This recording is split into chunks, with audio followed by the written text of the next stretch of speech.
Hi, I'm Martina Hughes, your love, intimacy and relationships mentor.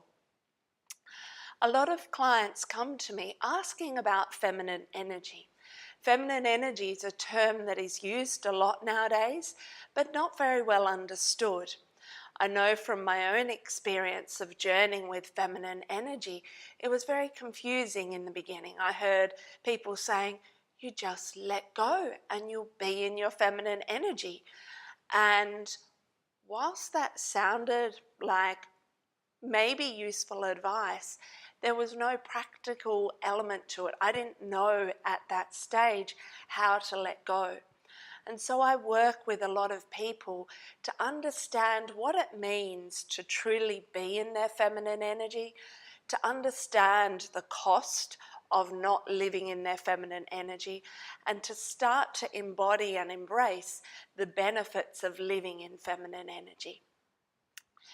Now, to help you understand the experience of feminine energy, I would like to share a story with you today. So let me introduce you to a client. For the sake of this video, let's call her Lucy. So Lucy's a woman in her late 30s. She's quite successful, she's intelligent, she's attractive. She has teenage children, she's married. She is doing well in her career, she works out, she's got a good social circle around her. So on the surface, Lucy has everything going for her, right? Her life looks how people imagine a successful life should look. And yet underneath it all, Lucy has this sense that there's something missing. There's a part of her that feels a little flat. She has sex with her husband occasionally, a little bit more out of obligation than desire. She kind of has a sense that maybe that keeps her husband happy, but even after sex or even during sex, she doesn't feel particularly connected to him. She doesn't feel particularly connected to herself, and she kind of feels a little bit like she's sleepwalking through her life, going from one experience to the next, to the next. I'm really wondering underneath it all, what is the point of life? What's the point of waking up day after day and doing the same old thing? And so underneath this flatness, this sense of pointlessness, there's a teeny tiny spark in Lucy. There's a part of her that is curious about the possibility of something more. What would it take for her to change her life? What would it take for life to look or feel different? She imagines leaving her husband, but that seems too hard. She imagines that maybe the next holiday will make her feel better, but again, that's fleeting. And then one day she notices that some women around her are exploring women's work, and she starts to ask them about it. And then she comes along to a Blossoming Woman event with me. And over the 2 days of a Blossoming Woman event, she realizes that she's been walking through her life feeling tight and brittle, like her body is locked down and in this constant state of freeze. You can see me doing it now. There's a tightness in the jaw, a tightness in the shoulders, locked down in my pelvis and my hips. Lucy realizes she's been walking through her whole life feeling kind of tight and contracted. I just need to shake it out because it's quite uncomfortable. But on some level, this tightness is very common amongst a lot of women today, walking around just holding on. And in that space, there's a fear of expressing feelings. Lucy found that she was afraid to tell her husband that she felt flat, because what if he didn't understand her?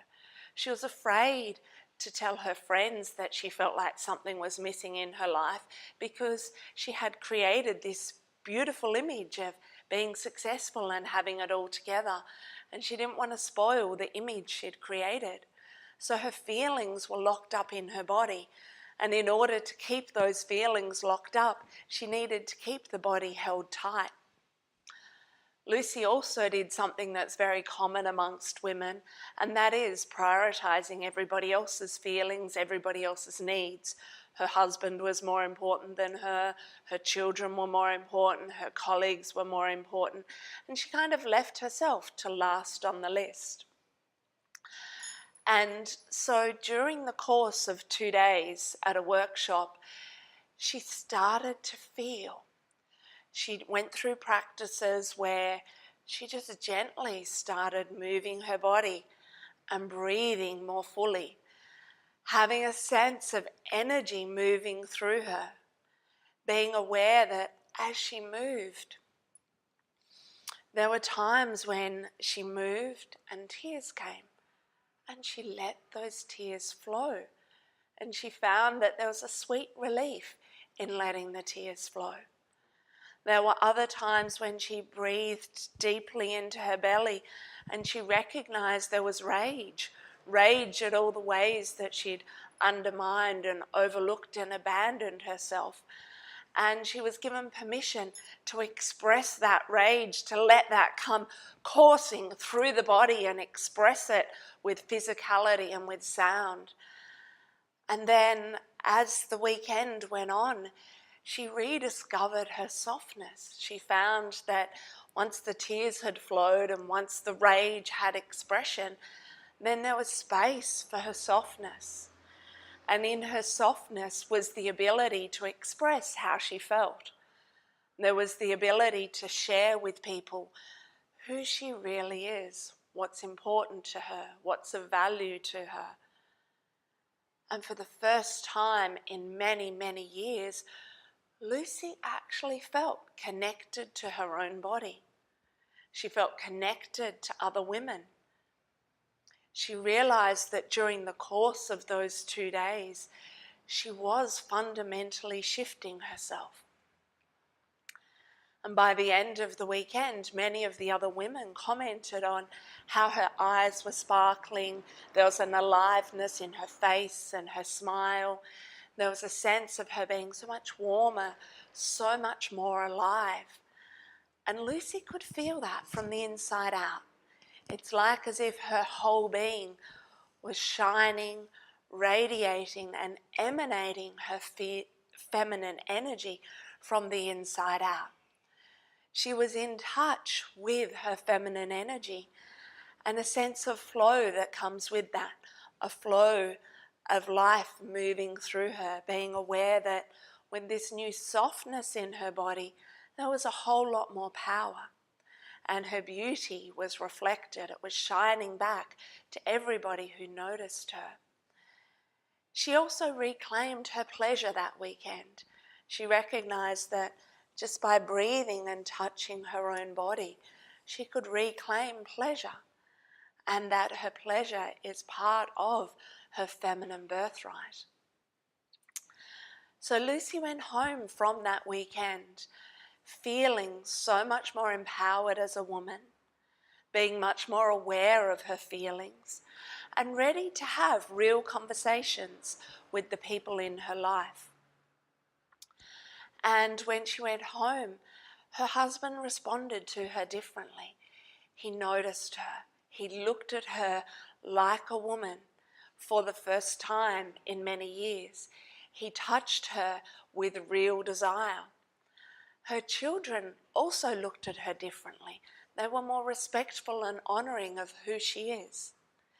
And she found that with continued practices that her world around her started to change because she was able to live connected to this feminine energy from the inside out.